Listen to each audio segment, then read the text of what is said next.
Sejam muito bem-vindos e bem-vindas ao Além da Lei, o nosso podcast que traz os principais nomes do mercado jurídico para falar sobre tudo, menos direito, em uma conversa franca. Hoje, no nosso primeiro episódio, eu estou aqui com a Bianca Marek, sócia do Vieira Rezende Advogados, mãe da Valentina e da Maria Regina, ex-triatleta, né, Há Bianca? muito tempo. Tá voltando tempo. agora, né? Tá usando lá o... qual que é o nome? O jump, né? Então, dei um jump de presente para a Bianca. Depois a gente fala sobre essa história aqui. Mas, Bianca, seja muito bem-vinda. É muito legal começar o nosso primeiro episódio aqui com você. Um prazer, uma honra estar no primeiro episódio. Sou uma grande admiradora do trabalho de vocês, da FGX. E vamos embora. Estou aberta aqui para a conversa, para a gente falar tudo que vocês quiserem ouvir. Boa, Bianca.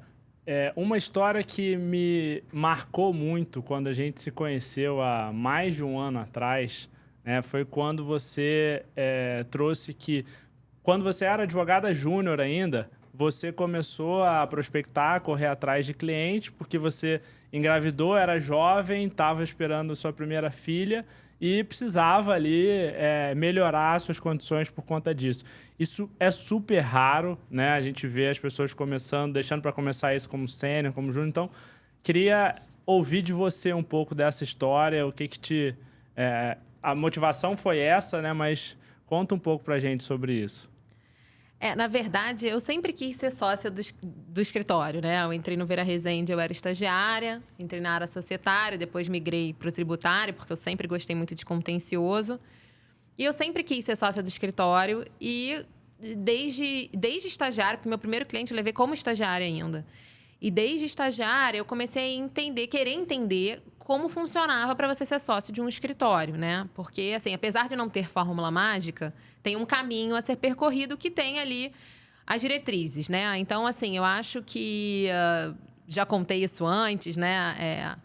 Mas eu conversei na época com o Luiz André, que era o meu chefe, e perguntei, porque a gente também, para saber as coisas, a gente tem que perguntar, né? A gente fica querendo adivinhar. Sim. E fica com medo de perguntar, mas eu prefiro perguntar as coisas. E aí eu perguntei para ele, falei, olha, o que é importante para ser sócio? O que faz alguém ser sócio, né? E aí a resposta é essa, não tem fórmula mágica, mas tem os caminhos que você pode e deve percorrer. Que necessariamente conhecimento técnico, porque isso é muito importante, né? Essencial. Sem conhecimento essencial, não tem como você ter ali um posto de autoridade dentro do que você se propõe a fazer sem ter conhecimento técnico. E isso é uma coisa que você estuda e corre atrás, e ok. A parte de liderança, porque você também não tem como subir sem ser um bom líder, porque você tem que saber delegar, você tem que confiar nas pessoas que trabalham com você, para você poder ter tempo de fazer, né, o trabalho de mais sênior, conforme você vai subindo, né? O pleno fazer o trabalho de pleno, o sênior fazer o trabalho de sênior, o sócio fazer o trabalho de sócio, mas você só consegue fazer isso tendo pessoas ali que você confia que vão tocar o trabalho. E o terceiro pilar, que é muito importante, é a captação, né? Aí também isso não é uma dificuldade, porque eu gosto de me comunicar, eu gosto de falar, eu gosto de conhecer as pessoas. Então, eu já me liguei ali que eu precisaria da captação. E eu também sempre gostei de ter algum destaque. Então, assim, já como estagiária, eu levei um cliente, foi um cliente relevante em termos financeiros para o escritório. Realmente, com o nascimento da Valentina, eu precisei dar um gás, porque eu precisava de dinheiro. Então, também tinha essa motivação. E fui aprendendo a fazer, né? De forma intuitiva. Na raça ali. E toma um tempo danado, né? Então, assim, era uma rotina já puxada de uma advogada júnior. E aí, eu digo já quando eu era júnior. Mas uma rotina muito puxada, porque a gente, né...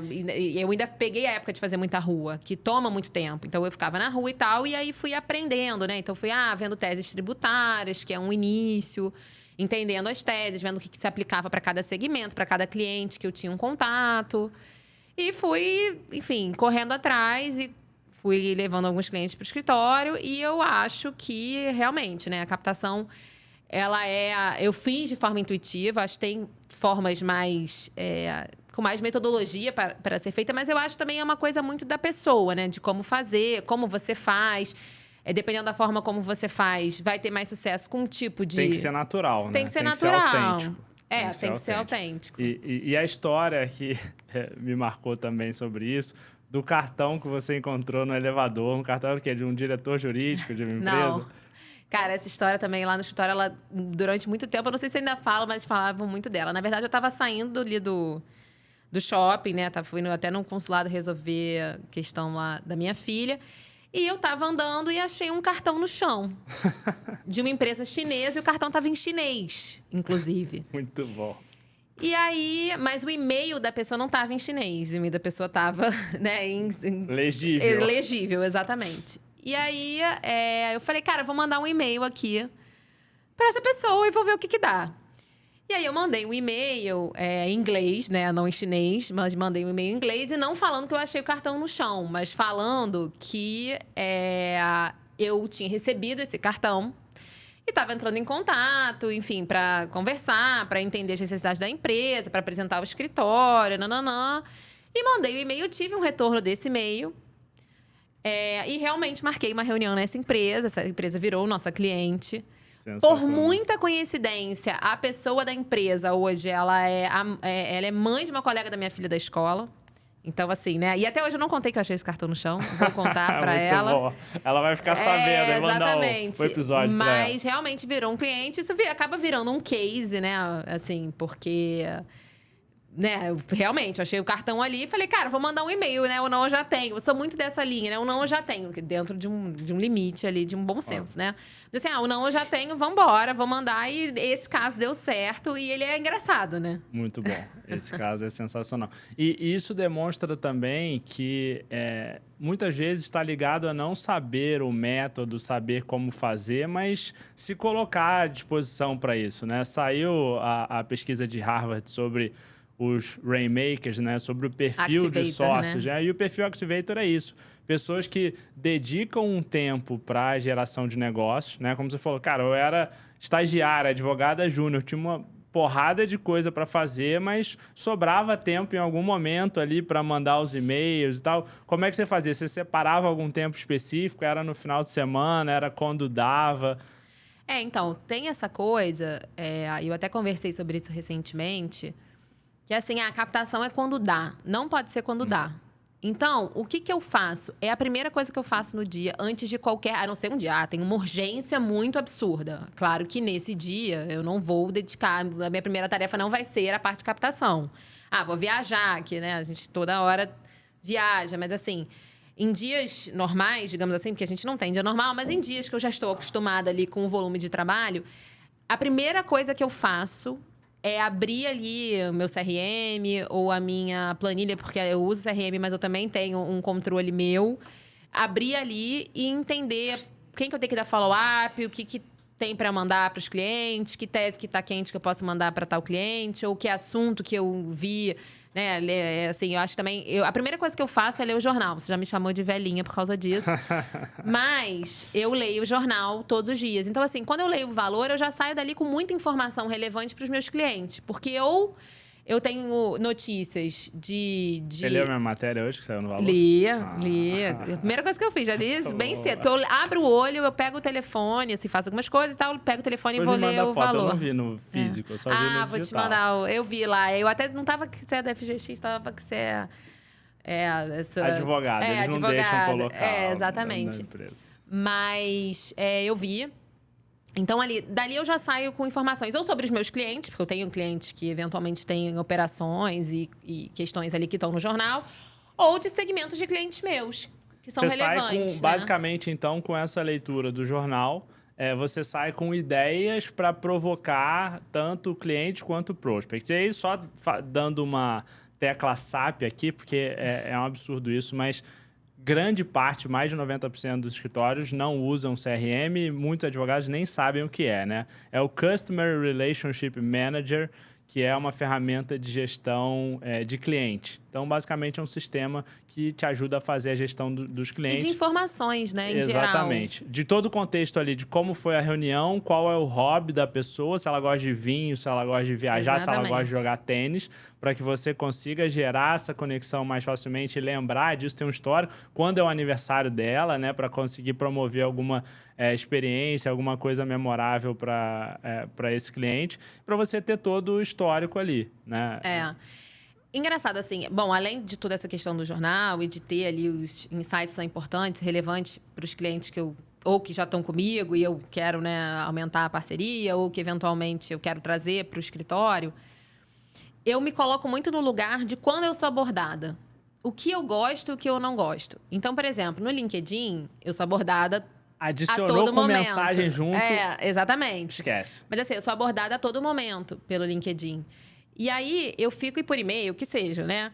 E eu digo desde questões de pessoas querendo me vender algo para o meu perfil profissional, até pessoas querendo me vender algo para o meu perfil pessoal, assim. Então, assim, o que eu gosto, o que me faz, eventualmente, abrir uma conversa com alguém e o que me repele absolutamente de abrir uma conversa com alguém. Então, eu vou vendo... E até num exercício de empatia, quando eu sou bem abordada, por mais que eventual serviço ou produto não me interesse, eu faço questão de falar com a pessoa, de responder, de me deixar ali, porque pode ser que não me interesse hoje, mas interesse depois. Então, um bom approach, eu vou responder, com certeza, ainda que naquele momento aquele produto não seja ideal para mim. Então, eu também identifico isso e falo, cara, se eu seguir esse caminho aqui, não vai funcionar porque comigo não funcionou. Perfeito. E olha que eu sou uma pessoa aberta para esse tipo de coisa, e tem gente que não é. Então, eu também identifico isso para não ser... Porque, assim, tem uma linha tênue, né? Entre você fazer os follow-ups e tudo mais, e você ser um chato. Sim. Tem essa linha tênue. Então, quando eu vou avaliar... Pô, eu faço esse follow-up agora? Será que tá no momento e tal? Eu falo assim, se fosse comigo, eu me acharia uma chata? E aí, eu penso se tá na hora, ou se não, ou se eventualmente eu sei que aquela pessoa tá com muita demanda, ela até precisa que eu dê um lembrete, porque a gente já conversou e aquele assunto tá relevante, talvez não agora, não esteja na lista premium ali das prioridades, mas ele tá ali e eu vou ajudar também o meu cliente a colocar isso no radar. Então, assim, a prospecção, ela demanda muito tempo. E tem que ser respeitada a cadência, né? Porque é impressionante o quanto os sócios deixam dinheiro na mesa porque você mandou uma proposta, depois você não faz nenhum follow-up, você demora para mandar a proposta e aí o cliente já fechou com outro escritório. Olha, Fernanda, eu já ouvia de gente que tem vergonha de fazer follow-up. Isso é um absurdo. Assim, não dá para ter vergonha de fazer follow-up, porque...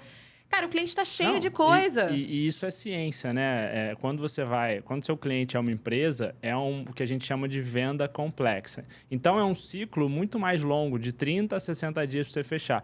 E, geralmente, são necessários 5 a 7 pontos de contato com o cliente. Então, se você teve uma reunião, depois você mandou uma proposta, você teve 2, 3 pontos de contato, esse cliente ainda não está pronto para fechar um contrato de um valor alto, geralmente, né? Então, você precisa fazer follow-up, você precisa estar... Mas aí, como você vai fazer o follow-up, que é a questão, né? Da leitura do jornal. Você leu o jornal, viu alguma operação sobre esse cliente, alguma ideia para ele, você não vai fazer o follow-up, lembra da minha proposta? Não, você manda para ele a matéria ou alguma coisa, mostra que você está por dentro. Não, eu falo para você que você fez isso comigo. Porque ele fez isso comigo, porque... Aí a gente, né, teve as primeiras conversas e tal, eu demorei um pouco a retornar. Ele falou, esse livro aqui, você vai gostar, tem tudo a ver. E realmente eu li o livro, ele é maravilhoso. Falando sobre Big Loss, né, e tal. E depois, mais pra frente. Mas eu acho que é importante a gente se manter no radar. Porque a pessoa do outro lado, ela tá com 1 milhão de coisas, realmente. Não é uma desídia, necessariamente. Às vezes até é, mas eu acho que são casos isolados. E isso também eu tenho pavor, porque né, quando a gente inicia, principalmente uma relação de um prestador de serviço, né, como um escritório, com um cliente, e o cliente está ali, pô, você pode ver isso para mim? Me manda uma proposta assim, analisa o meu caso, e ele não responde também isso para mim, aí eu até não faço questão de... A gente já falou também bastante sobre isso, eu não faço nem muita questão, porque eu acho isso falta de respeito. Você dá um ghosting ali na pessoa, uma coisa é um cold call e o cara te dá um ghosting, tudo bem. Aí... Você tá ali, tentativa e erro, e beleza, o cara não te conhece, ele também não tá afim de te conhecer. Você tá abrindo funil, um monte não vai responder. Isso, ok, faz parte do jogo e tudo bem. Até porque hoje eu vejo, né, com cold call, por exemplo, comigo até é difícil colar uma coisa ou outra. Mas quando o cara te procura, te pede alguma coisa, pede pra você fazer uma análise, te pede uma proposta, assim... uma proposta que entenda o caso dele, né? Que você tenha se debruçado sobre o caso dele para analisar e tal. E não responde. Isso, para mim, também é o fim. Eu acho uma falta de respeito e até de empatia com o outro. Porque eu acho que hoje O tempo, ele é escasso para todo mundo. Claro. A gente está fazendo 1 milhão de coisas ao mesmo tempo para conseguir dar conta. Porque se você não está fazendo, você não vai conseguir seguir. Então, assim, separa um tempo, analisa o caso da pessoa, da empresa, enfim. Manda uma proposta, pensa na estratégia e tal. E você manda aquilo. Nenhum obrigado. Sim. Assim, na minha visão, isso é inadmissível também. E ainda que de forma intuitiva, essa é uma das metodologias que mais dá certo na geração de negócios no mercado jurídico, né? Que é você entregar algum valor antes do cliente fechar um contrato. Né? A Heidi Gardner, professora lá de Harvard, ela fala muito isso. Tem até um livro sobre isso.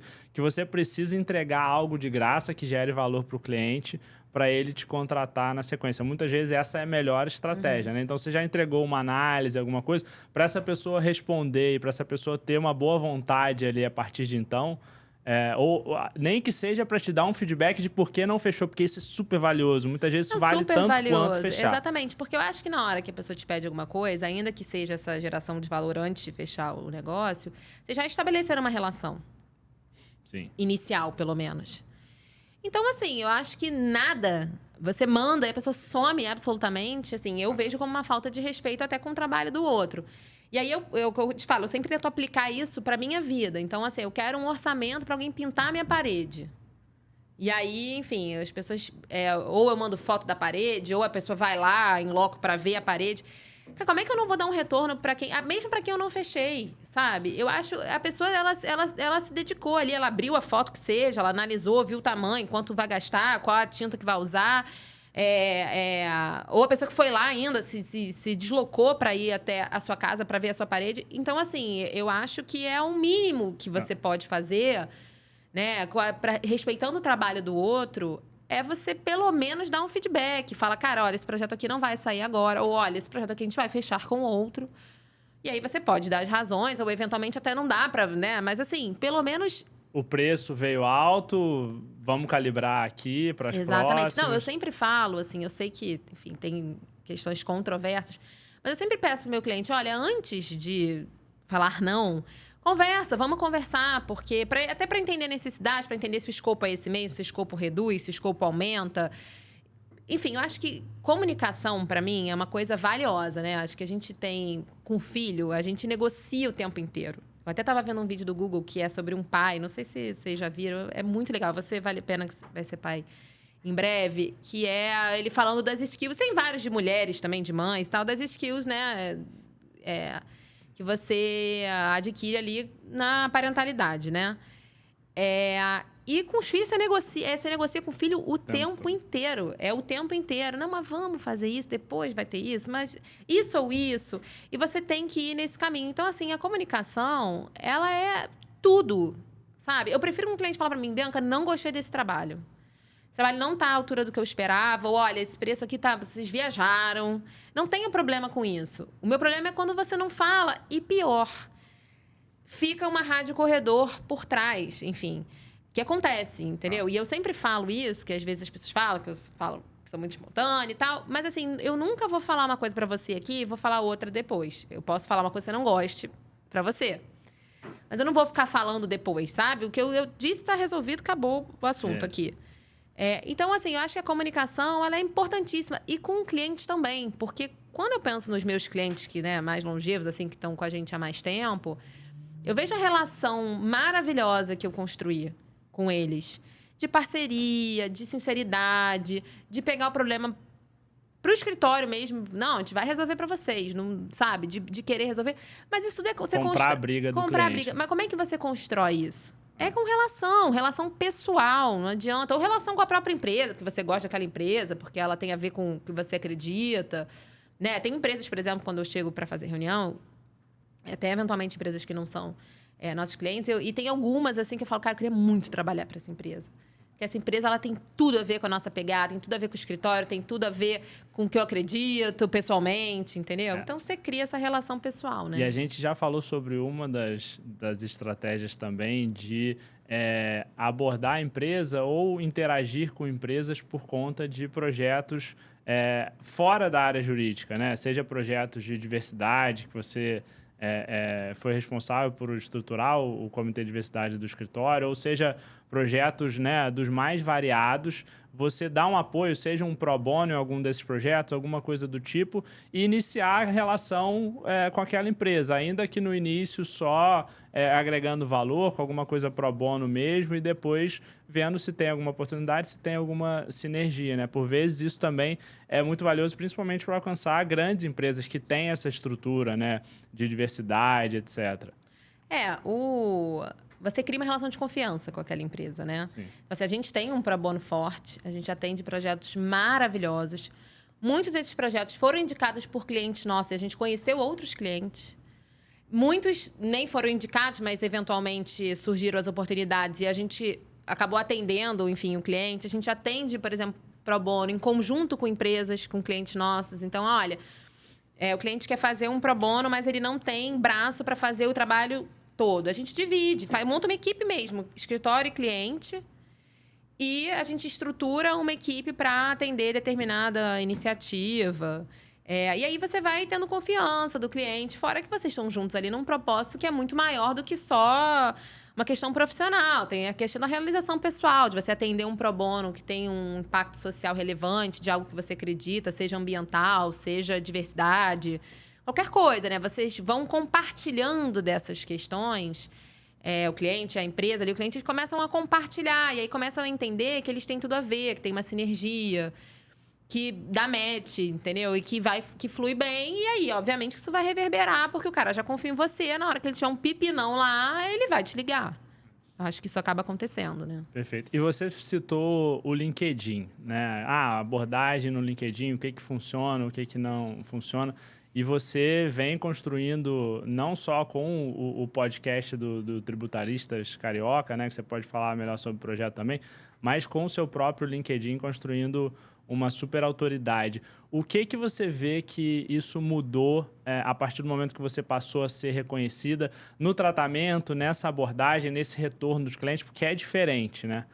Por mais que a abordagem possa ser boa, quem que está do outro lado influencia muito, né? Na resposta e como você responde. Não, com certeza. Assim, eu acho que hoje, quando eu chego em grande parte dos clientes, quem ainda não trabalha com a gente, né? Mas eles me conhecem, pelo menos sabem quem eu sou. Não todas as empresas do Brasil, não é isso. Mas o LinkedIn, ele é uma vitrine muito grande. Então, assim, na hora que você posta alguma coisa, você tem lá 150 likes... Aí você tira, minha família curte todos os meus posts. Família lá já deve ter uns 10%, se não mais. Mas tudo bem, Pra ter 150 likes, chegou em 10 mil pessoas. Exatamente. Né? Mas assim, até pegando os likes mesmo, se você pensar que 30% ali pode ser prospect, eles já te conhecem. Exato. Eles já sabem quem você é. Então, eventualmente, numa questão da vida, você vai nessa empresa conversar... Eles já sabem quem você é, já sabem que assunto que você fala, já sabem, por exemplo, volta e meia eu recebo de clientes mesmo, ou até de troca de ideias. Pô, Bianca, eu sei que você tá super por dentro da reforma. Como é que eles sabem que eu tô super por dentro da reforma? Porque eu não tô conversando com todas essas pessoas. Eu até tô pelo meio do LinkedIn, mas digo, eu não tô ali no tete-a-tete com essas pessoas. Elas sabem que eu tô por dentro da reforma, porque toda hora eu tô postando alguma coisa da reforma. Porque eu tô aqui, tô ali, tô em grupo de estudo, tô resolvendo isso, tô estudando isso. Então, assim, isso te dá as pessoas têm essa visibilidade, né? Então, eu postei um tema de, sei lá, tributo federal. Então, as pessoas sabem que sobre aquele tema ali eu entendo. Se tiver um problema, elas podem me ligar. Então, assim, com certeza muda muito. Muda muito. Muda muito. Porque a contratação hoje no mercado jurídico, ela é feita basicamente assim, né? O diretor jurídico, a diretora já sabem quem em cada uma das áreas os atende melhor. Então, o negócio é que você precisa estar top of mind desse tomador de decisão para quando surgir aquela demanda, ele lembrar de você. Então, não adianta você aparecer uma vez por ano no ranking da Chambers e não tá martelando ali, digamos assim, não tá aparecendo para essa pessoa com recorrência, porque as demandas estão chegando e ela não vai lembrar só do seu post da Chambers, ela precisa lembrar de você o tempo todo, porque as demandas podem surgir o tempo todo, né? Não, e isso você está agregando valor, às vezes, antes de fazer o trabalho também. Porque, às vezes, da forma como a gente coloca a informação ali, é informativo, né? Então, opinativo também, né? Opinativo, mas, assim, eu acho que até acima de tudo, informativo, até para a pessoa poder concordar ou discordar. O que é um golaço, porque é difícil você concorrer com os meios de comunicação. Quando você consegue, através do seu post de LinkedIn, trazer uma informação que a pessoa não tinha, não teve através do Jota, do Valor, da Exame, enfim, de diversos canais, você trazer aquela informação é muito valioso. E ainda com uma opinião de especialista sobre aquilo, né? Não, Constrói isso, muita com autoridade. certeza, muita autoridade. Assim, eu já ouvi de cliente, assim, eu contrato pelo LinkedIn, porque eu sei que fulano só fala de, sei lá, taxa X. Ele só fala de taxa X, então assim, para taxa X, eu vou contratar o fulano. Então, assim, isso traz muito valor, traz essa autoridade, mostra que você está por dentro dos assuntos. Então, às vezes, assim, a pessoa nem te procurou por causa do seu post, mas você acabou indo parar com ela por alguma razão, por algum outro contato e tudo mais, mas ela já sabe quem você é, ela já sabe os assuntos que você domina. Então, assim, o LinkedIn, eu acho que é uma ferramenta maravilhosa e eu acho que, assim, quem não ainda usa... Pouco explorada, ainda pouco explorada. Né? Isso que eu ia falar. Eu acho que quem não explora ainda dessa forma ativa... Tá deixando dinheiro na mesa, isso com certeza. Não passa pela minha cabeça. Eu estava dando uma palestra em São Paulo, devia ter umas 500 pessoas. Era um evento para diretores jurídicos e sócios de escritório. Devia ter uns 300 diretores jurídicos lá. Eu perguntei quem que não usa diariamente o LinkedIn. Ninguém levantou a mão. Então, cara, todos os tomadores de decisão, todos os clientes e potenciais clientes estão lá. O que leva um sócio, uma sócia de um escritório que tem clientes como empresas, tem empresas como clientes, a não estar lá. Isso não... E eu consumo o LinkedIn, imagino que você também. Sim. Eu consumo o LinkedIn para informações ali que são relevantes para mim, que eventualmente eu deixei passar, ou não estou sabendo, ou qualquer coisa, até. E não só de direito tributário. Hoje é uma forma de informação, com certeza. Exatamente. Não só de mercado, de como é que está funcionando, tal operação de tal empresa que eventualmente ainda não saiu no jornal, não está em nenhum veículo ali que, né? Então, assim, o LinkedIn, ele é muito bom. Aí você pensa, se você consome... Outras pessoas também consomem. Então, assim, o que eu vou levar para lá para mostrar que, né, eu sou uma autoridade de direito tributário, que eu estou por dentro, a atuação nos tribunais superiores, que é muito forte na minha prática. Então, assim, como é que a gente deixa isso visível? Por lá você coloca o que você quiser. Você pode falar de vários assuntos. E você pode falar não só do direito tributário, ou sei lá, né, de uma questão técnica, mas você tem outros insights importantes, né? Essa questão da diversidade, ela é muito cara para mim. De fato, eu dou o meu tempo para fomentar políticas, para letrar o escritório, para fazer eventos dos mais variados sobre esses temas. E eu gosto também de falar sobre isso, porque hoje eu acho que isso, apesar do tema estar meio agora conturbado, né, por conta das questões mais atuais, mas eu ainda acho que uma coisa hoje não pode andar longe da outra. E é onde você consegue também dar um toque pessoal, né? Que sai um pouco ali do puramente técnico e você dá um tom pessoal, o seu tom de voz, a forma como você fala, né? E isso conecta com o cliente. Muitas vezes pelos valores, pelos princípios, por não ser um babaca, né? Ou uma babaca. Acho que por melhor que seja o profissional, nada te dá o direito de ser um babaca. Até pouco tempo atrás no mercado jurídico, hoje ainda existe muito, nós tínhamos muito esse perfil, né? Que era uma pessoa, o expert, pessoa super boa tecnicamente, mas no fundo, cara, não tratava bem as pessoas, né? Dentro do escritório ou, enfim, no mercado. E isso é cada vez menos aceito. Que bom que a gente evoluiu nesse sentido.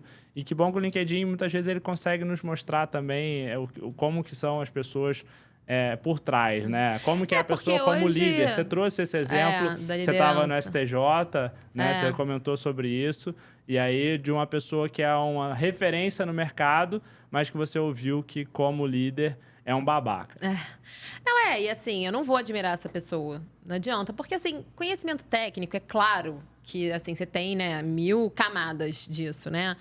Então, assim, tem pessoas que se dedicam muito à academia e isso é muito valioso, porque a gente estuda essas pessoas e elas transformam... São referências e elas transformam ali a nossa prática diária e tudo isso. Mas eu não consigo ver isso como um direito de você, sei lá, se colocar como melhor do que o outro. E eu gostei muito disso, porque recentemente, até num despacho, né, que eu estava com um advogado que é bem mais jovem e tal, e estava despachando com uma ministra do STJ. E falando, né, que, ai, nossa, porque, né, eu tô nervoso, meu primeiro despacho. E ela falou uma coisa fantástica. Ela falou, olha, mas nós somos iguais. A única diferença é que eu tenho mais experiência que você. Perfeito. E nem sempre você vai ouvir isso. Apesar de ser a mais pura verdade. Porque a gente é todo mundo igual. Eu até falava isso de um jeito pejorativo, que eu não vou falar aqui. Mas Pode quando... falar, fica à não, vontade. porque assim, vinha assim, alguém me falar, porque eu fui despachar com o juiz, ele foi um babaca, foi não sei o quê. E aí se coloca nessa posição de, tipo assim... Aí eu sabe o que eu falo? Eu falo assim, caga cheiroso. Se Muito cagar bom. cheiroso, eu posso até dar uma moral a mais. Mas se não, meu amigo, é igual a todo mundo. É entendeu? isso. Vai morrer, vai ser a mesma coisa. É isso, vai todo mundo pro mesmo lugar. Vai todo mundo no mesmo lugar. Então, assim, eu acho que se tem algo que a gente pode levar da vida... E também é porque eu gravei o meu podcast, que eu fui entrevistada recentemente, algumas coisas vão ficar um pouco repetitivas, mas assim, quando eu penso, né, nessa rigidez da vida, eu tenho sido cada vez mais flexível, porque a gente vai morrer. Sim. No final das contas, entendeu? E eu falo isso lá em casa mesmo, e pra minha família, eu falo, gente... Assim, vamos... Claro, você não pode ser um porra louca que você vai fazer o que você quiser, mas assim... Seja mais tranquilo, mais leve. Claro que os problemas existem, mas assim, dentro do que você pode, sabe? Então, assim, se tem uma coisa que eu quero levar lá quando eu morrer, sabe? É tipo assim, olha, eu fui empático com as pessoas, eu respeitei as pessoas, eu soube respeitar o momento das pessoas, porque assim, um babaca desse, ele trata as pessoas mal, ele nem sabe. E tem gente, cara, que, porra, fica 2 horas pra chegar no trabalho, mais 2 horas pra ir embora.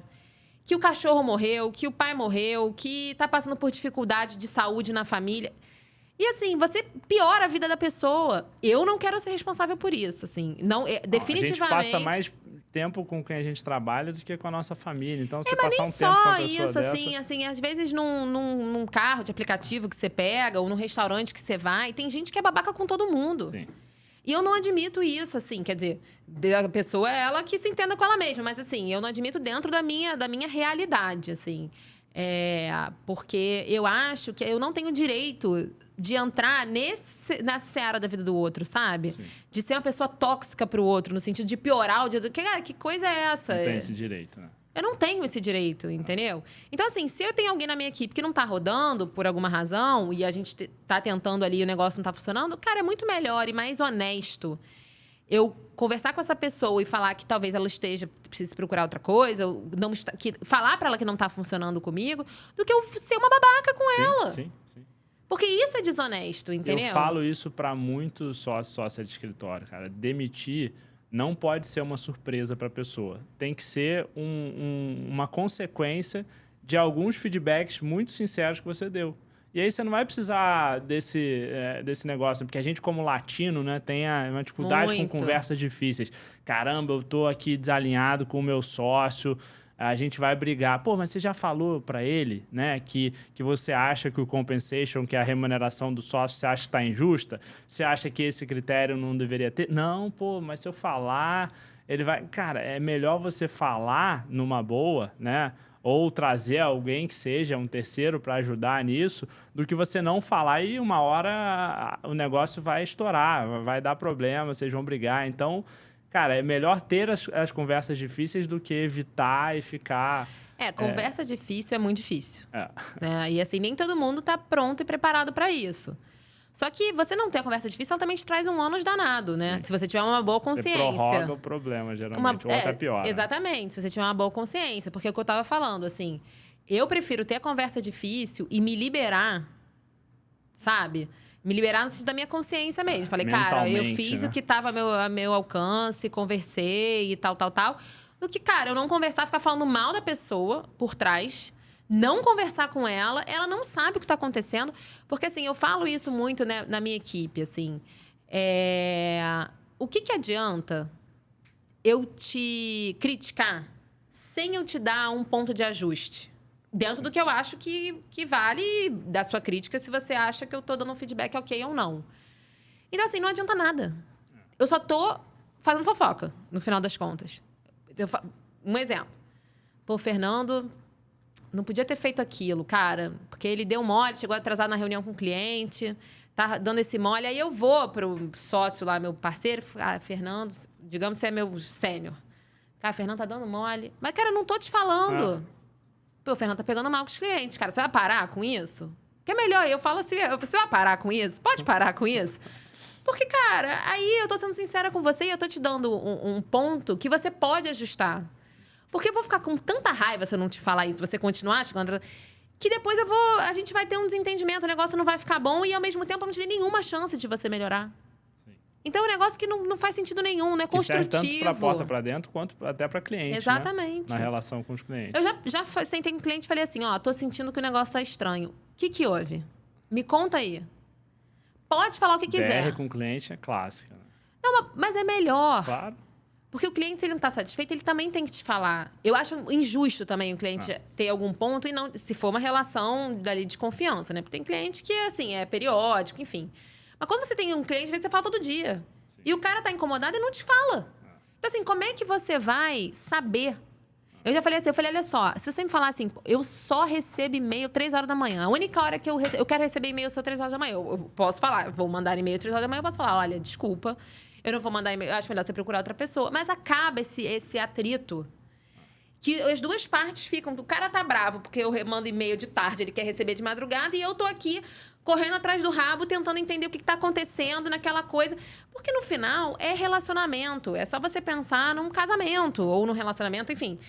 familiar, é a mesma coisa. Muitas vezes a gente agrada uma pessoa de formas totalmente diferentes. A gente acha que está fazendo certo, mas a pessoa queria uma outra coisa. Se isso não for falado, né? Como é que eu vou saber? Não tem como saber. Então, assim, eu sempre trago isso, assim. Cara, fala. Lá na minha equipe, todo mundo... Quer dizer, eu acho que falam, né? Eu super gosto de fazer feedback reverso, saber o que tá bom, o que tá ruim. Eu não tenho problema de receber crítica. Porque é isso, assim, se eu não tiver uma equipe satisfeita, como é que eu vou rodar bem o trabalho que tem que ser feito? Porque é isso, assim, quando você começa a captação e você dedica um tempo à captação, às vezes esse tempo leva 1 hora por dia, mas às vezes você está o dia inteiro fora em reunião. Por exemplo, quando eu vou para São Paulo, eu tento fazer uma agenda, então eu fico totalmente comunicável ali uns 3 dias. Quer dizer, totalmente comunicável não, mas saindo de reunião, aí eu fico brincando, o que sobra são aqueles 20 minutos ou 10 minutos entre uma e outra, que você vai dando uma olhada. Exatamente, porque assim, é uma atrás da outra. Se eu não tiver uma equipe boa rodando, não adianta nada eu fazer captação, porque eu vou fazer a captação, o trabalho vai sair ruim, vai ser um trabalho nunca mais. Se não tiver uma equipe boa e se não tiver a delegação, se não souber delegar, né? Que eu vejo muito... sócio pecando muito na delegação, querer olhar tudo, etc. E aí acaba isso que fica preso da porta para dentro. Exatamente. Né? Fica preso, não adianta. Mas assim, eu acho que tem a ver com você confiar na sua equipe. Primeiro de tudo, você é uma equipe que está feliz trabalhando com você. Sim. Porque também a sua equipe que está puta, cara, não vai trabalhar ali aquela coisa. Então assim, uma equipe que esteja satisfeita como as coisas estão funcionando. Tem a perspectiva de crescimento ali. Um plano de carreira legal, que saiba que o reconhecimento ele vai vir, sim. Ter essa confiança também. Confiar no líder. Saber que, eventualmente... Cara, lá na minha equipe, eu falo assim... Cara, eu acho que esse caso aqui é assim... O que você acha? E, às vezes, o que prevalece é a opinião de outra pessoa que não a minha. Porque eu gosto de ouvir. Sabe? Porque não adianta assim... E tinha muito isso, né? Principalmente antigamente. Eu quero que faça assim. Não, mas assim... Não, mas é assim e acabou e dane-se. Tipo, isso pra mim não tem nenhum sentido. Até porque, eventualmente, em alguns casos, eles até estão mais próximos hoje do que eu. Sim. Então, eu acho que essa liderança, ela é ouvir o outro. Ouvir tanto para uma estratégia quanto para um feedback, que às vezes não é fácil de ouvir. Mas, pô, Bianca, olha só, não tá legal. Você não tá me respondendo adequadamente uma dúvida. Sabe? Quando eu tenho alguma dúvida, você tá sempre correndo. Sei lá, né? Para oferecer coisas novas para os clientes, né? Uma outra coisa que eu vejo muito. Quem que está em mais contato com os clientes? Geralmente são os sêniors ali no dia a dia. Não ainda que não seja com o tomador de decisão, com outra pessoa do cliente, que vai saber se esse cliente teria algum outro trabalho para delegar. Mas se essa pessoa não se sente confortável para opinar na estratégia ou para dar qualquer palpite, ela também não vai ter o menor incentivo para gerar novos trabalhos com esse cliente. Sim, ela tem que se sentir dona do cliente, dona da equipe, dona do escritório. Não adianta. E como é que você faz isso? Confiando nas pessoas. E delegar faz parte disso. Então, assim, tem que delegar. Não adianta ficar apegado, porque senão não vai crescer. E isso não tem como. A gente só tem 24 horas por dia. Não, né? A gente até gostaria, todo mundo gostaria de ter mais. E eu, pelo menos, preciso dormir. Tem gente que dorme menos. Eu preciso dormir lá. Então, sobra o tempo que sobra. E aí, a gente tem que conseguir equilibrar os pratinhos, entendeu? E na posição de sócio, né, de sócio captador, porque, enfim, tem vários perfis, mas dentro do perfil de sócio captador, cara, você vai ter que ter um tempo, sim, para se dedicar à captação, porque a captação, ela não é só fazer follow-up, mandar um e-mail, oi, tudo bem, meu nome é Bianca, eu gostaria de prestar meu escritório. Isso aí já era. A captação hoje, ela é outra. É você se aproximar do cliente, entender as necessidades, entender o negócio, o que funciona, o que não funciona, por que tal coisa é ruim. Então, às vezes, você tá... Eu vejo, esses clientes falam, cara, recebo, às vezes, teste tributária, vem 50 de coisa. Eu sou prestador de serviço, o cara fica mandando 300 coisas de SMS. Não, você vai ter que personalizar para o seu cliente, entendeu? Porque também ele está com tempo curto, né? E você falou uma questão sócio-captador. Eu ouço muito essa expressão, né? E eu fico intrigado, assim, porque, cara... O sócio, ele deve ser captador? Existe o sócio não captador? Existem sócios... Eu entendo que existem perfis diferentes, mas dentro do mundo do direito, né, da advocacia, de serviços profissionais como um todo, eu penso que não tem muito para onde fugir, né? Você pode até gerar negócios de outra forma e não diretamente através da captação. Você, por exemplo, pensando em serviços a serem oferecidos e aí você municiando quem está em contato com o cliente. Mas, ainda que seja dessa forma, você precisa ter alguma relação com a geração de negócios. Qual que é a sua visão sobre isso? Eu acho, sim, que tem perfis diferentes e eles precisam ser levados em consideração. Eu acho, né? Então, assim, tem gente que tem... Captar não é fácil, é difícil pra caramba. E é um exercício de tempo, de garra, de determinação, de resiliência, porque é não o tempo inteiro e você vai ter que saber lidar com essa frustração do não. Então, assim, não é tranquilo, né? E eu acho que tem pessoas que são brilhantes tecnicamente, que também eu vejo que tem que ter um papel de sócio, e aí elas acabam realmente tendo ali um papel muito estratégico para o escritório, em termos mesmo... De entrega. De entrega e de trabalho e tudo mais, que eu acho que o escritório não pode perder, mas que talvez não tenha tanto esse perfil. Eu acho que tem as duas coisas. Mas aí eu acho que cabe aos escritórios fazerem essa leitura e terem planos de carreira para cada perfil. Né? Não adianta você botar a laranja com banana ali, vambora, e é isso aí, cobrar igual de todo mundo, né? Então, assim, tem escritórios que tem essa, né? O counsel, normalmente, e o partner essa ali, carreira o Y sócio. no escritório, né? Que nunca emplacou de fato. É muito difícil você conseguir estruturar isso. Assim, mas eu acho que tem que perseguir, porque, de fato, eu acho que tem pessoas que são brilhantes tecnicamente, que são muito importantes para a instituição, para o cliente. E que, assim, eu acho que elas até acabam captando porque o cliente gosta do trabalho, passa mais coisa e confia, acho que vem muito daí. Mas não, assim, essa originação, sabe? Propriamente, Sim. assim, de novos clientes, de estar almoçando com cliente. Tem gente que realmente não gosta disso. E não necessariamente esse... Faz o nome através da entrega, né? Isso, faz o nome através da entrega por isso. Não necessariamente vai ser um sênior, já tem um perfil de sócio. Mas, então, assim, eu acho que dá para acomodar todo mundo. Mas isso tem que ser muito bem organizado, muito bem escrito, muito bem combinado, sabe? E para essa pessoa fazer o nome através da entrega, no final do dia não é só pela entrega, né? Porque o cliente sentiu que, além de entregar um baita trabalho, a relação ali com aquela pessoa também justificou que ele a contratasse novamente ou que indicasse para uma outra empresa. Então...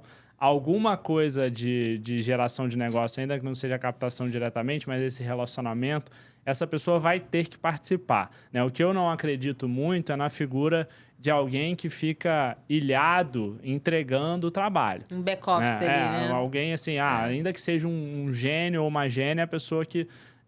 tudo bem, essa pessoa vai estruturar teses, vai pensar em novas teses, novas estratégias, mas isso tem que estar conectado de alguma forma às necessidades do cliente. Então, essa pessoa tem que ter relação com o cliente, tem que conhecer o negócio, né? Tem que ir na fábrica se o cliente for uma indústria.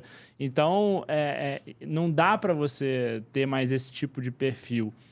Como tinha, né, aquela relação do advogado que o telefone tocava, ele era ali aquela referência naquele setor e pronto. Hoje, com 100 mil escritórios, 1,5 milhão de advogados, eu acho que não cabe mais esse mudou tipo. muito. O mercado mudou muito. O mercado mudou muito. Eu acompanhei um pouco disso, assim, né? Não sou tão antiga, mas eu acompanhei um pouco disso. Mas, assim, o mercado mudou muito. Mudou muito. Então, a gente tem que acompanhar essas mudanças. É assim, não gosto de LinkedIn. Paciência, querido, vai ter que gostar. Vai ter que gostar. Não gosto de almoçar com cliente. Desculpa, vai ter que gostar.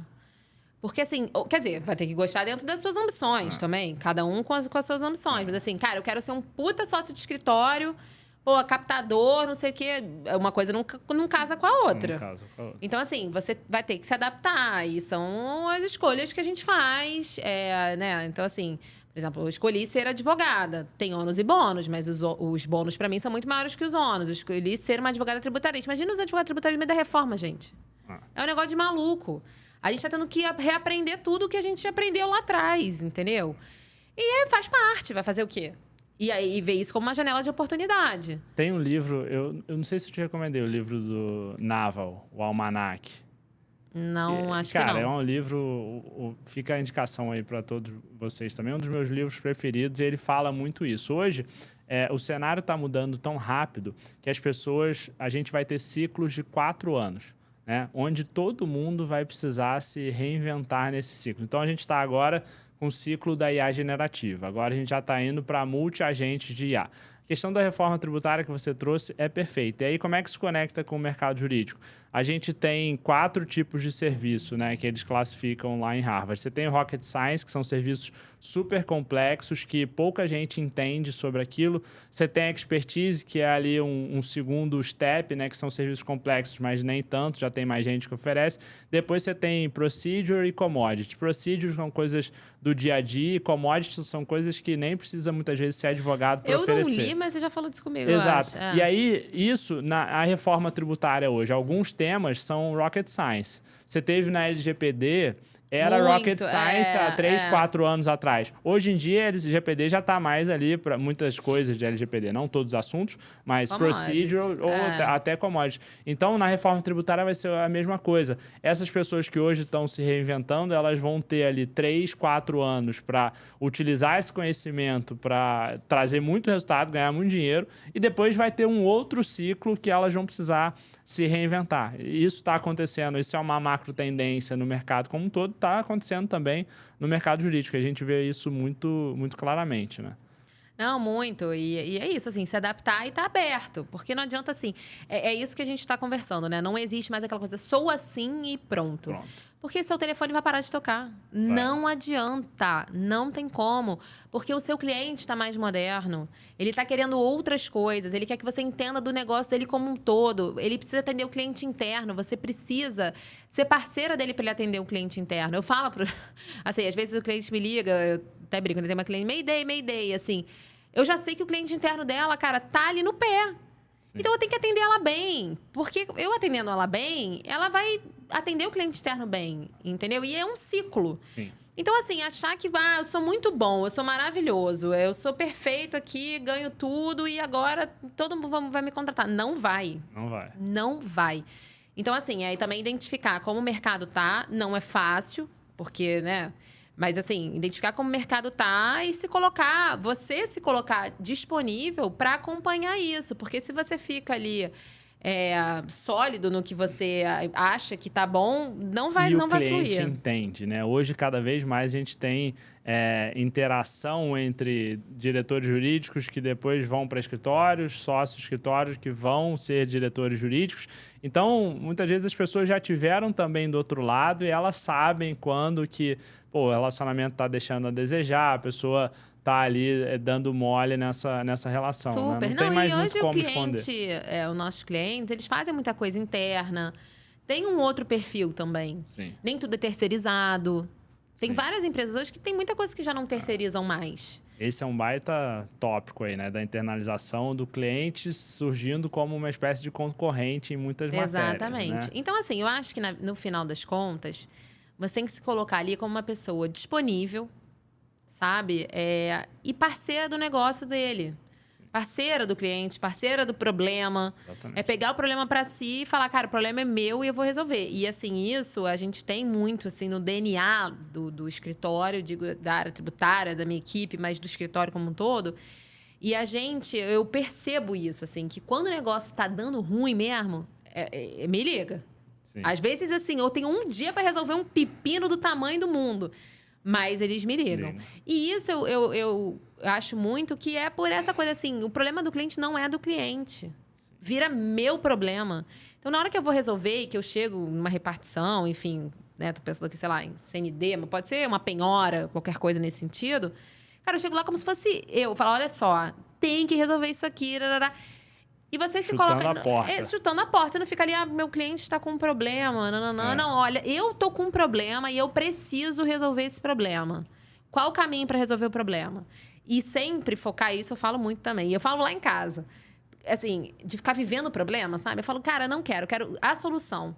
Cara, deu M aqui num caso. Depois eu vou apurar a M. Depois eu vou... Achar culpado. Mas nem... Eu detesto achar culpado. Mas, às vezes, você até precisa saber para você orientar a pessoa, né? Uma questão mais de treinamento, propriamente, do que qualquer outra coisa. Mas... até entender o que aconteceu, se foi uma falha de processo, né? O que houve, o que rolou ali para chegar ali. Mas, na hora... Cara, eu não quero nem saber. O que eu faço para resolver isso aqui? Depois que eu resolvi, eu vou ver, cara, o que trouxe essa falha? Por que isso aconteceu? Será que foi um acompanhamento que não rolou? Enfim... Aí a gente vai entendendo o que houve, até para corrigir a rota. Mas, assim, eu tenho pavor de quem fica ali remoendo o problema. Não, mas você não viu isso. Não, mas você... Cara, eu só tô perdendo tempo. Encontra a solução primeiro. Vambora, entendeu? Vamos resolver, vamos ver o que dá para fazer, depois eu entendo. Então, assim... eu acho que isso também é importante ali pro negócio caminhar bem, né? Perfeito. Ótima conversa. Olha, se você ainda não segue aqui o nosso canal, já começa a seguir, porque essa conversa incrível foi só a primeira de muitas que virão. E agora nós vamos entrar numa parte, Bianca, que nós pensamos aqui, das conversas, das perguntas papum. Né? Um estilo Marília Gabriela. Eu sabia imitar a Marília Gabriela quando eu era novo. Então, eu só vou responder se você me fizer as perguntas imitando a Marília Gabriela, senão eu não respondo. Vou ter que lembrar como ela, mas eu, assim, ela é atriz, é compositora. É isso mesmo. Alguma assim. coisa assim, mas eu tenho que retomar o tom aí. O Silvio Santos, eu sei imitar melhor hoje em dia. Mas depois eu imito o Silvio Santos também. Eu adoro imitar o Bob Esponja. Vamos... Ei, Patrick, vamos caçar água viva. Isso aí. Muito bom. Mas vamos lá. Agora as perguntas papum é o seguinte. Você é uma resposta rápida, perguntas bem objetivas. Crescer até certo ponto ou o céu é o limite, né? Muitos escritórios ficam nessa. Quero ser uma boutique, até 50, 100 advogados. O que você acha sobre isso? Eu acho que é crescer até o limite. Desculpa, o céu é o limite. O céu é o limite, ó. Que o céu é o limite, mas dentro de um planejamento do que vale a pena para você, né? Então, assim, crescer por crescer. Às vezes você tá com um faturamento muito alto, mas a sua rentabilidade está um horror. Então Sem assim, margem. O céu é o limite dentro de um planejamento e de algo que faça sentido. Então, assim, cara, tô bombando muito e o negócio tá fluindo pra caramba. Porra, vambora. Agora, tô aqui com só pepininho, o negócio tá esquisito, uma rentabilidade ruim, eu tô tendo que ter uma equipe muito grande, um custo enorme para um negócio que não tá me trazendo esse retorno, aí é botar o pé no freio e entender. Então, assim, o céu limite ordenadamente. Captação de cliente é dom ou é obrigação? Eu acho que é obrigação, porque não tem como você prosperar sem a captação. Mas eu acho que tem um quê de dom. Eu acho que se aprende. Eu acho que você pode aprender a fazer captação. E tem a questão do dom. Por exemplo, eu faço aula de canto há muitos anos, né? Eu amo. Morro de vergonha de cantar em público, mas com o meu professor lá eu adoro. Palhinha aí pra gente. Nunca, de jeito nenhum. Possível. Mas, assim... Eu acho que eu tenho um pequeno dom, que não é um mega dom, mas eu me esforço na aula e eu tô aprendendo. Então você tem que dar uma palhinha pra gente. Nunca, mas é impossível, é impossível. A gente vai te chamar outra vez. Assim, muitas cervejas depois, às vezes acontece. Mas eu acho assim, que eu nasci com mega dom? Não, mas eu aprendo todos os dias as técnicas, como é que eu posso melhorar, o que tá bom, o que tá ruim. Então, eu acho que assim, tenho dom, que eu acho que eu até tenho esse dom da captação, mas tem a questão de você poder aprender, não é impossível, né? Então... Você tem muito dom da captação, você é a nossa rainmaker. Adoro quando você fala isso. Do que você abriu mão para chegar onde tá? Muita coisa. Abri mão de ficar com as minhas filhas, principalmente a minha filha mais nova, mais velha, né? Porque foi um período ali de muito trabalho, Júnior 1, Júnior 2, Júnior 3, pleno. Então, assim, aqui, então, abri mão de muita coisa em relação a ela. E acabei até, principalmente na pandemia, de lá pra cá, se abrindo mão de mim, de fazer exercício, de me movimentar. Então, assim, porque você vai priorizando as coisas e no final você fica meio abandonado se você não vigiar. Então, agora eu tenho vigiado mais. Tá voltando, né? Tô voltando. Vai fazer Ironman de novo? Não, Ironman de novo não. Mas eu queria, era um sonho meu. E assim, eu sempre fiz essas coisas. Eu quero fazer um negócio mesmo. Eu ia e sempre fiz, assim. Então, eu fiz... Nem sei se eu quero voltar a fazer triatlo, mas, assim, já tô nadando de novo. Tô querendo voltar a correr. Mas eu tô vigiando pra eu não me abandonar. Porque nessa rotina louca, com 2 filhas, trabalhando pra caramba, tendo que fazer essa captação, porque, como a gente falou, é um trabalho desde ler o jornal até... Trabalho contínuo, nunca acaba. Nunca acaba, né? Você pode ficar aí... Dentro disso, eu tenho me vigiado pra falar, não, eu também faço parte dessa rotina, que eu também tenho que estar aqui. Não é só filho, marido, casa, e até porque, assim, dentro, né, da minha rotina também, meu marido é muito atuante, então isso me traz uma tranquilidade. Então, assim, falo, não, vou olhar pra mim também. Então, mas isso eu abandonei, tá? Eu abandonei mesmo há alguns anos. E eu sempre fui atleta, sempre fiz exercício e tal. Eu falei, não, agora... Então, assim, são coisas que eu vou tenho retomando muito. Né? Muito. Você falou, né? Ele me deu um jump. Ele me deu um jump. E eu fico agora lá no você jump. Tá usando, lá no jump, pulando lá na sala, vendo YouTube e pulando no jump. Ela queria uma coisa prática que dava pra fazer em casa. Eu falei, cara, tem um jump aqui que a minha mulher não usa, eu vou te dar esse jump aí. Não, e assim, querendo ou não, cara, exercício, assim, qualquer coisa, uma meditação, um exercício, alguma coisa que te movimente, que deixa a sua mente livre. Abre caminho para outras coisas. Porque senão você tá entulhado de coisa ali, parece que dá uma névoa até. O esporte, ele dá uma liberada, porque você tá ali... Tinha um comercial, eu vou tentar resgatar esse comercial, que era o meu lema de vida. Que era da Mizuno, eu acho. Você vai adorar. Que era assim... larguem as máquinas, não sei o quê. Que aí a ideia era, enquanto eu tô ali, não importa o que tá acontecendo. Então, eu tô fazendo uma corrida, cara, dane-se se tá tudo bem, né, na vida, né? Ah, meu filho tá doente, tô indo correr e dane-se. Não é isso, mas assim, cara, tá tudo bem, sua casa tá bem, seu trabalho tá bem, tá tudo ok. Cara, tira esse tempo pra você e vai lá pra você liberar a sua cabeça. Então, assim, isso também é muito importante. Traz essa clareza, traz um monte de coisa boa. É só coisa boa. 3 coisas que salvam a vida pra mim hoje é a corrida, a meditação e passear com a minha cachorra. Então, quando o negócio tá pegando... com o neném em breve. Com o neném em breve. É cachorro, o neném vai dar pra correr com o neném, com a cachorra, vai dar pra juntar tudo. Então, quando o negócio tá pegando, ou meditação... A meditação é uma coisa que eu tô querendo implementar também. Eu acho mais difícil, porque eu já sou acelerada, né? Mas é muito importante. Já fiz algumas vezes, eu vejo como isso traz qualidade de vida, porque é um negócio que às vezes são 20 minutos que duram o dia inteiro. É impressionante. Boa. Quem é a sua grande referência na advocacia? Inclusive, a gente pode convidar essa pessoa aqui. Então, a pessoa que eu vou falar, ela hoje nem atua, mas tanto que é o meu pai. Para mim, ele é um advogado, assim, brilhante, fora da caixa. Cara, eu até falei também recentemente, assim, criativo, sabe? Eu acho que um diferencial meu, me vendendo, fazer meu pitch, né? Mas, assim, eu acho que eu tenho um diferencial... Não poderia esperar nada diferente. Enquanto advogada, eu me acho muito criativa, assim. Eu acho que eu tenho uns insights meio doidos à primeira vista, mas que funcionam.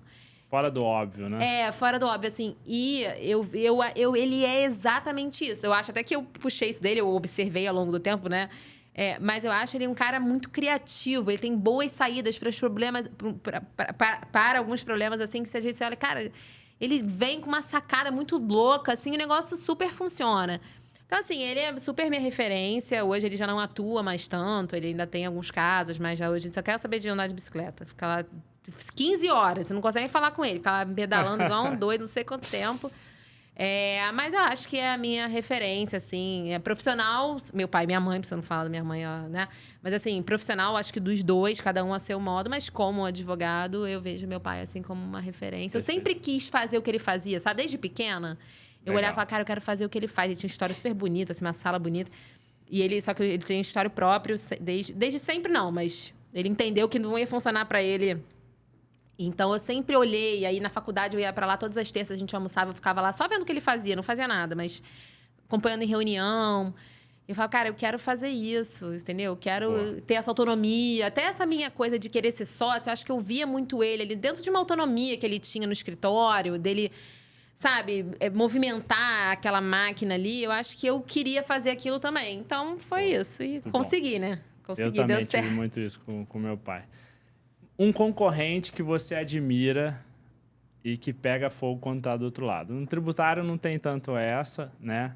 Mas tem o concorrente que você admira. No tributário a gente tem, né, a Fazenda, e é claro que a gente eventualmente fala, pô, procurador aqui tá quente aqui, dificultou aqui o trabalho. E aí você fica ali marcado como, né, um profissional legal, até para você olhar mesmo e tal. Mas, assim, um concorrente, eu vou te falar que... Eu não vou falar um nome, tá? Eu vou te dizer que hoje eu tenho uma rede de mulheres incríveis que eu conheci por meio do Tributaristas Cariocas, né? Que é uma associação... Hoje somos uma associação, que eu sou diretora junto com outras mulheres incríveis. E conheci várias sócias de escritório. E eu vou te dizer que eu conheci muita gente legal, que são a maioria, né, concorrentes, mas que eu admiro muito. E aí eu posso falar, né, para falar alguns nomes, assim... Bianca Xavier, a Bianca Rothschild também, que são minhas, né? A Vivian Casanova do BMA também é maravilhosa. A própria Rosara do Maneira. Então, são mulheres que eu admiro muito e que são minhas concorrentes, assim. E que eu olho e falo, pô, sabe? Desde gestão de escritório, porque é uma coisa que a gente também precisa se preocupar, né? De alguma maneira. Até tecnicamente, enfim, no trato com os clientes, né? No que a gente vai acompanhando. Mas eu falei alguns nomes, assim, de forma exemplificativa, porque tem muitas... Vou falar das mulheres, da mulherada. Tem muitas que eu admiro muito e que são minhas concorrentes, mas que, enfim, eu vejo como amigas e mulheres que eu admiro muito e que eu olho e falo, pô, quero seguir esse caminho também, alguma coisa nesse sentido. Perfeito. E uma mensagem que você deixaria para jovens advogadas, mulheres ou jovens advogados como um todo? Eu acho até, isso já foi falado lá no meu podcast por uma outra pessoa, né? Mas eu acho que faz sentido, que é assim, seja você mesmo, sabe? Respeita a sua essência, o seu jeito de ser. Ainda que eventualmente tenha um babacão lá, uma babacona que tente te diminuir, cara, olha pra si, vê se é aquilo mesmo. Porque a gente tem uma dificuldade de separar o que é do outro e o que é nosso. Só que às vezes o que é do outro mesmo. E ele que se vire com isso também, entendeu? Porque, assim, eu sempre falo, assim, né? Se alguém me engana, parece que eu sou a trouxa. Mas a trouxa é o outro que tá me enganando. Entendeu? Eu não sou trouxa. Eu tô aqui, assim, numa situação até meio vulnerável ali de uma pessoa que tá me enganando e eu tô acreditando nela porque eu confio nas pessoas. Agora, quem tá na posição de enganador, pra mim que é o trouxa, é muito pior. E vai ter que se haver com isso, sabe? Então, mesmo para os mais jovens, às vezes tentar separar o que é do outro. Então, assim, se o cara já é conhecido, a mulher, o cara, enfim, já é conhecido como uma pessoa esquisita, ruim, que tem mal no trato e tal, cara, você não pode levar isso para você. Não tem nada a ver com você. Ele vai tratar mal quem esteja ali.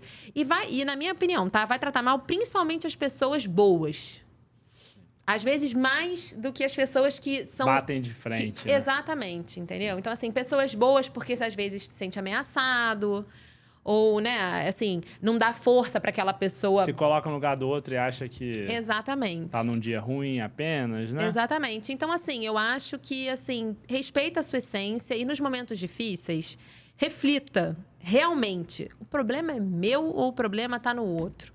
E identifique também, dentro de uma possibilidade, tem questões financeiras, né, que são relevantes, mas dentro de uma possibilidade ali, se você está no lugar certo para você, porque assim, você vai ficar sendo um saco de pancada também, aqui, entendeu? A que custo? Você está aprendendo ali, você tem perspectiva? Tem perspectiva, né? Assim, não, e não só isso, acho que até uma questão, tá sendo bom para você, sob perspectiva de saúde mental, de tranquilidade, porque é o que eu falei, a vida vai passando.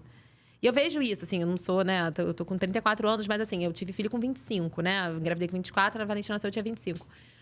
E assim, quando eu olho pra trás, você falou, o que você abriu mão? Eu abri mão de muito tempo com ela e de coisas e tal. E às vezes eu ficava tão tensa com umas coisas que hoje eu olho e falo, cara, passou, sabe? Eu não vou mais ter 20 e poucos anos de novo. A minha filha não vai ter mais 2 anos, 3 anos de novo. E olha até pouco tempo atrás você ficava ainda bem tensa, né? Proposta que o cliente não respondia. Não, eu ainda fico. Eu ainda fico tensa, obviamente. Faz mas parte. assim, eu acho que com a maturidade, a gente vai aprendendo que a vida vai passar e que o ideal é a gente se apegar dentro do que é possível às coisas que realmente importam, sabe? Então, é claro que você vai ficar tenso, porque também é isso, assim, você é sócio de escritório, você precisa ter faturamento, cara, não adianta. Então, assim, é óbvio que esse negócio me mexe Simples comigo, quanto isso. é simples quanto isso, e eu fico muito nervosa. Mas digo até de outras questões, assim, de pessoas que vêm, falam tal coisa, ou... Às vezes a pessoa fala porque quer te diminuir mesmo, entendeu? Por isso que, assim, eu acho que a principal coisa é seja você mesmo, se respeite. Eu acho que eu E para falaria outros isso. sócios e sócias que não têm esse seu dom da captação? Resista. Existe. Seja resiliente, porque é difícil pra caramba. Mesmo pra que eu acho realmente que eu tenho ali eu faço até uma facilidade, não falo nenhum dom. Já é difícil pra caramba. Imagina pra quem tá começando, não tem tanto traquejo e tal, que é difícil demais, E, entendeu? assim, eu convivo com centenas de sócios e sócias de escritório toda semana e existem muitos perfis diferentes. Você tem um perfil mais extrovertido, mas também tem o perfil que é acadêmico, e aí essa pessoa consegue, através de uma autoridade técnica, acadêmica, também entrar nesses círculos por conta do conhecimento técnico inicialmente, mas depois essa pessoa também sabe se relacionar com essas pessoas, não é um babaca, né? E consegue também os mesmos resultados. Então, entender o seu perfil, né? E investir nessas suas potencialidades. Alguma coisa você vai ter que fazer de diferente, né? Porque não dá para você... até sênior ali, muita gente ficou só da porta para dentro. A partir do momento que vira sócio, já deveria ter ido um pouco da porta para fora, né? Mas não vai dar para fugir disso. Então, o quanto antes você começar, Não, o isso quanto com antes certeza. você entender o seu perfil, né? E não, isso com certeza, porque às vezes a gente fica achando assim, agora, virei sócio, vou...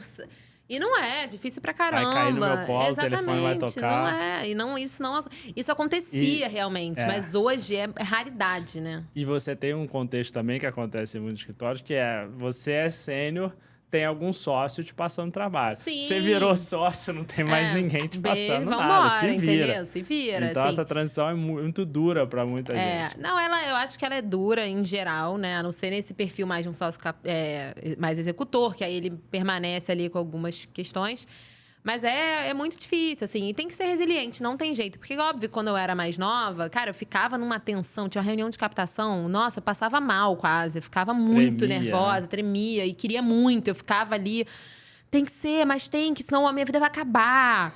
Era meio assim. E depois isso vai ficando mais natural, você vai entendendo os processos, por que eventualmente não fecha e tal. Mas assim, é isso. É resiliência e, assim, é capacidade de ouvir não também. Aí eu fico pensando até em vendedor de loja, mas é porque eu fico me colocando nesses lugares, tá? Sim.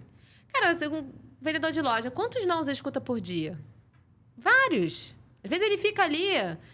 horas e não vende por 1000 razões. Então, assim, é ser resiliente. Imagina se for desistir no primeiro dia. Pô, hoje vendi uma venda dentre 20. Não vou mais. Não é. Você vai ter que seguir ali e persistir no caminho. Não tem jeito, né? Mesmo hoje eu acompanho isso com sócios e sócias. A média, geralmente, é a cada 4 propostas, você fecha uma. Se você estiver mandando uma proposta e fechando todas, é porque você está mandando pouca proposta. Ou fazer uma coisa esquisita aí no meio do caminho, né? Então, assim, você vai receber não. Geralmente, os não são até a maioria. O negócio é tocar o barco. Mas muito bom, Bianca. Ótima a nossa conversa. Começamos com chave de ouro aqui o nosso primeiro episódio. Vocês acompanhem a gente aí, sigam. Esse é o Além da Lei, podcast da FGX. Principal empresa de consultoria e negócios para escritórios de advocacia e para o mercado jurídico. Então, deixem aí o like de vocês, deixem comentários sobre quem vocês querem ver nos próximos episódios. Já estamos com vários convidados super legais e nos acompanhem por aqui. Muito obrigado, Obrigada Bianca. pelo convite, estou muito feliz, sou fã de vocês. Então, estou muito honrada de participar do primeiro episódio. Maravilha, obrigado.